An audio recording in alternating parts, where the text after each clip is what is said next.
going to be Chris Ory. Chris is the host of the #RemainerNow podcast. He's Plymouth-based as of last week, I believe. Was previously Dorset-based and is a freelance journalist. He has a website called RemainerNow.com, and as you might have guessed from that website, Chris voted to leave in 2016, but is now backing a people's vote. So, Chris, the stage is yours.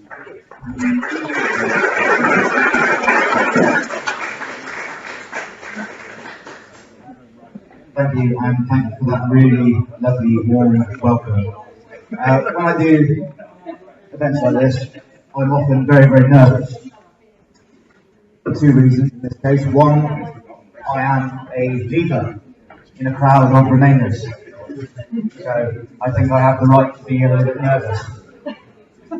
Second, of course, is that this talk is following Judith, an MEP, and I can't speak as fluently as Judith, so I should be referring to some notes as I go along. I'm sure none of you mind. RemainerNow is a campaign and a community for people like me who either voted leave in the 2016 referendum or abstained in that same referendum, but would now vote to remain given the second chance. And we're about creating that safe space for people to come forward, to be open and honest, to change their minds and feel safe in doing so, because we have these problems now online with the trolls, with people giving you grief across the internet, and people feel very nervous about changing their minds, coming forward and explaining the reasons why. I want to be as brief as I can. Why did I vote to leave? I voted leave mainly on the presumption that I was going to get £350 million from my NHS, my underfunded NHS, my struggling NHS, an NHS which is the beating heart of this country. Can anyone disagree with that statement? No. So I gave my vote to leave because I wanted better for my NHS. It was the main reason. There are other reasons as well that did push me over to the edge, but like I said, I want to keep it short and sweet. So that was my main big reason. NHS, beating heart of our country. I changed my mind because I started branching out, listening to other arguments. And I come across a radio station called LBC. I'm sure many of you are familiar. You know where I'm going with this, don't you? You know what I'm talking about, don't you? James O'Brien. Absolutely. Who doesn't know James O'Brien? Look at that. Perfect. 100%. Yes, James O'Brien was able to open my eyes because he didn't shout at people down across over the phone. He gave you the opportunity to go, hang on a minute, that ain't right. He gave you the opportunity to open your eyes and work it out for yourself by just pushing you in the correct direction. And that's what he did for me. And I pay tribute to James O'Brien as often as I possibly can. The man is a hero in my eyes. And if there's a Remainer on this island who doesn't know his name, then it's a tragedy. It really is. So what do we do in RemainerNow? I personally, just a quick list. So I do videos explaining why I changed my mind, why I voted to leave. I've been to Parliament twice to debates with cross-party MPs. I've written articles, I tweet all the time, and I'm currently at the Liberal Democrat conference. So I'm making my voice heard in every way possible. But I also do the podcast. Now, the podcast is my baby. I'm not a professional. I might look it, but I'm not. I'm not a professional at all. I've got a microphone, I've got a desk, and somewhere, as my partner says, out of the way. So I do a podcast, and I only interview people who have changed their minds about Brexit and voted leave originally. And I know some people are sceptical about that. Well, how do you know that they voted leave in the first place? Well, we're very, very careful about that.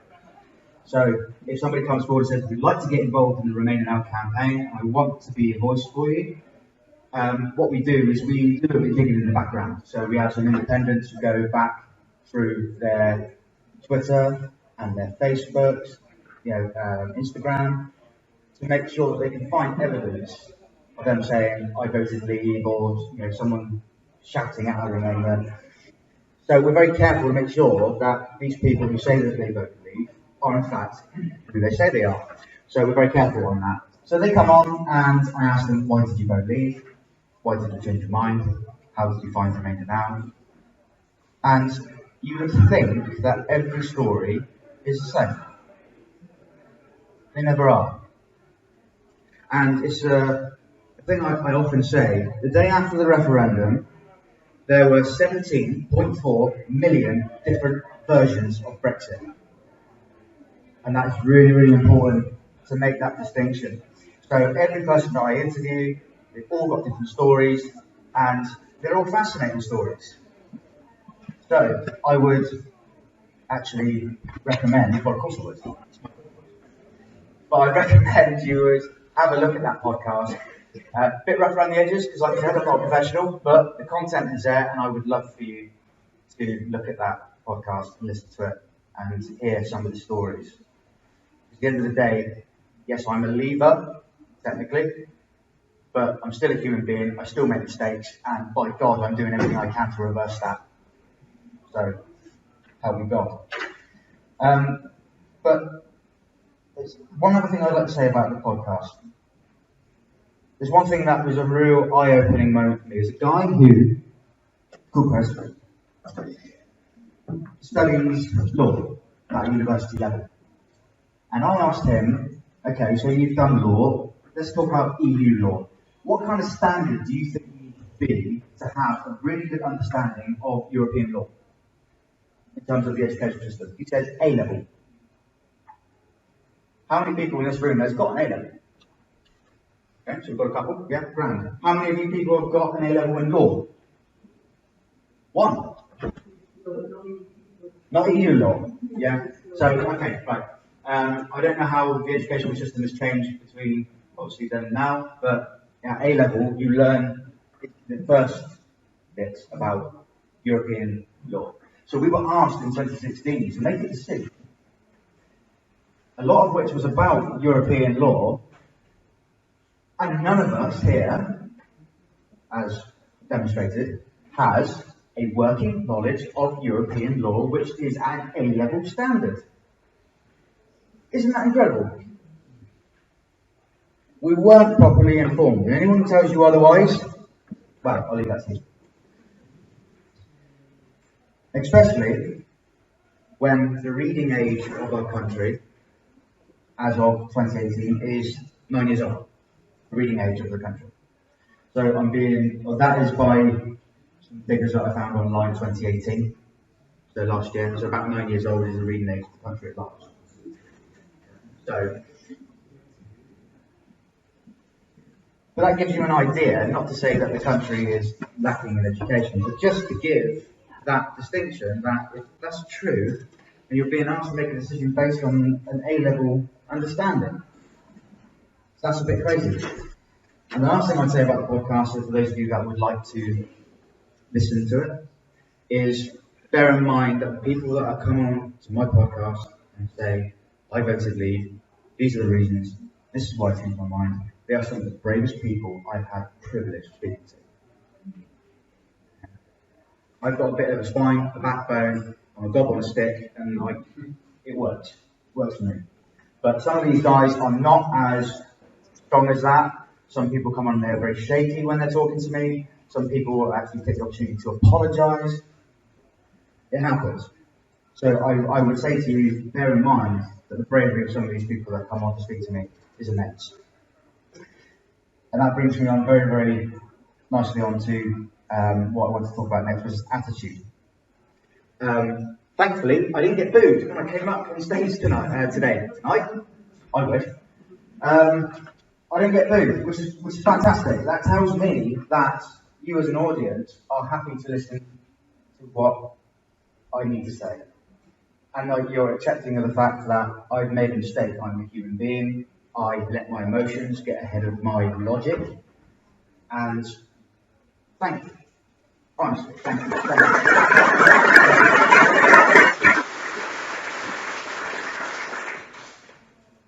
I do try not to take opportunities to apologise, because I think I'll apologise when I have done enough to reverse my decision. Then I will come to you in any form I can, whether that's on Twitter, on TV, whether that's in an article, and then I'll say to you, I'm sorry for what I did.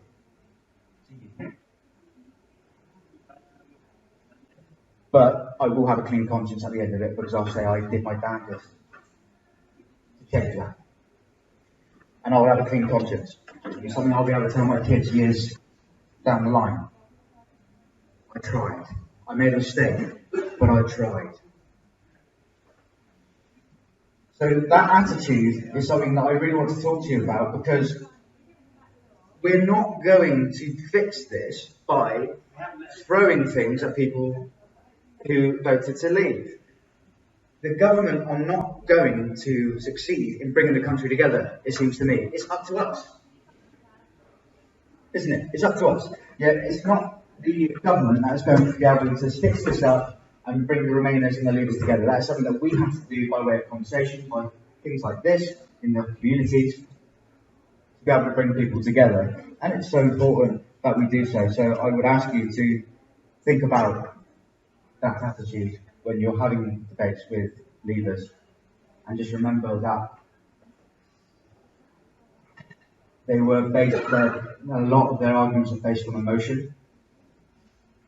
So when you're actually debating with them, what you're actually fighting against is their own heart, and that's not an easy thing to do. So yes, so the only way I can see, and this comes on really nicely to Michael's question. Is he gone? Is he still there, Michael? You still there? Yes. Yes. Thank you, Michael. It comes on to Michael's question really nicely, because I want a second referendum, because I want leavers, the people who are still leavers, to have the opportunity to say, I agree with the government's current stance, or I reject your stance, which is what it's all about. Many referenda across Europe is a case of, you have the first one, saying, this is the commission that I want to give to my government, this is what I'd like to do. Then, when the government have done that, they fulfil that commission, they come back to the country and say, right, this is the work I've done, are you happy with it? That's how it should work. And yet, the British government is the only government who thinks itself to be different, and that they don't have to abide by the same kind of logic. So that's what we're fighting for. But, to go back to Michael's question, sir, I understand where you're coming from, because I want a second referendum. But in the meantime, if the Liberal Democrats, which I hope do well in a general election, if that comes first, if they go out with the message of, if you elect us, we will revoke, they've had their mandate. It's the same thing. We want to give the government of the day now a mandate, as in form of a second referendum, to say, we reject this. If we do the same by voting Liberal Democrat, and their policy is to revoke, it's exactly the same decision, but in a different form. So I wanted to mention that to you specifically, because it's something that I wanted to talk about. So I hope that helps. I will come to a swift conclusion that, yeah, it's not up to the government, as I said before, to fix the issues of our country. It is up to us now, and we can do that in a number of ways. But I'd like for you guys, I have got a few business cards on me, and I'd love you to follow RemainerNow, to share some of our tweets, to go onto Facebook, and you can follow us at RemainerNow there. We're on Instagram, for those of you who like to do that. We're on YouTube, and YouTube is brilliant because of everything that we do, from speeches like this, or whether we're on the radio speaking to James O'Brien, or working the boot into somebody else on LBC, if you'd like to do that too. They're all recorded and put on our YouTube channel, so you can see all that and you can hear the arguments that are coming out with it. The idea, just to come to a close, the reason why we want to be nationally recognised as a campaign is because we need people to recognise that we exist. For those who voted to leave, who have changed their minds, but are so worried about making that decision public. Because we need those people to put up their hands and say, yes, I'm like you, I am a Remainer now, I made a mistake. The more people that do so, the better chance we have to say, this country is Remainer now. And that is the whole point of our campaign, and I'd be so happy if you could support us in doing so. And the last thing I'll say to you, before I hand over to a few questions, is our catchphrase. It's a nice one. Simply this. It's okay to change your mind. That's it. Quite simple. Thank you for your attention.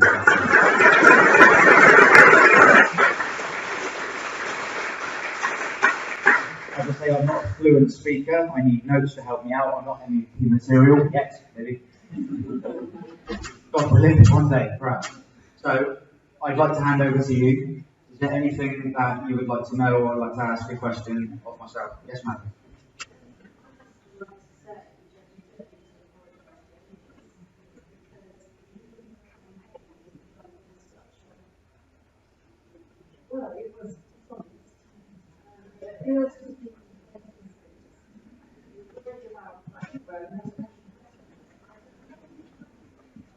Thank you. Thank you. And that's the truth, isn't it? It's based on the emotional side. Yeah. So I don't like to think of myself as an emotional person, but perhaps my partner would disagree. But that's a conversation for another time, perhaps with different readership.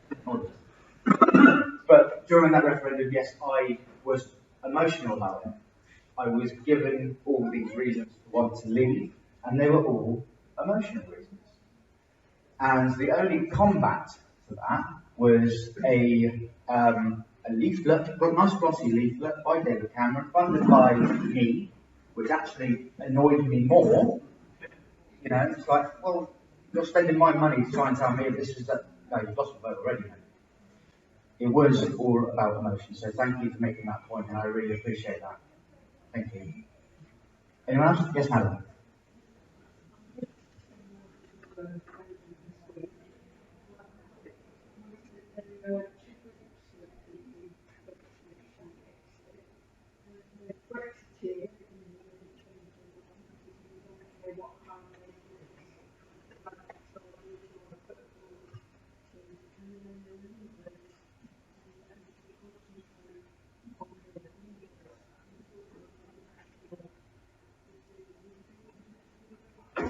Yes, as a matter of fact, I've made that distinction several times. I am a leaver. I can't deny that, although I would now, I would both remain in the next referendum, if God willing. But I am still a leaver. I got a couple of times about every day. I am a leaver. But I am not a Brexiteer. I am not a Brexiteer. Brexiteers are the Jacob Rees-Moggs. Like the lounge in Parliament. Yeah, I don't know what you do with me, madam, if I was lounging at your dinner table. Exactly, yeah, I think you would probably have me out on my ear. So that's a Brexiteer in my mind. Then you've got a Brexiteer. So people of the public, I would call Brexiteers, who are solidified in their position in terms of Brexit and are not going to move. And yes, you're right. The leavers, people like me, people that didn't vote based on emotions, but can be spoken to in a rational and logical way. Those are the people that we, the Dems, for example, or us at RemainerNow, they're the kind of people that we want to entice in to say, the second referendum is what you want to. That's what we have to do now. It's the leaders saying, you want a referendum too, and these are the reasons why you as a leader want a referendum, because it gives you the chance to say, I reject what you've done as a government, or I'm happy with what you've done. For those, you are right, that is the distinction between them. Any other questions? Michael? Maybe change your mind. Change your mind. Change your mind. Yes. Well, like I said before, it did start off with listening to James O'Brien, and he would literally, bit by bit, actually rip to shreds the kind of arguments that I would have gone and told my mates at the pub about.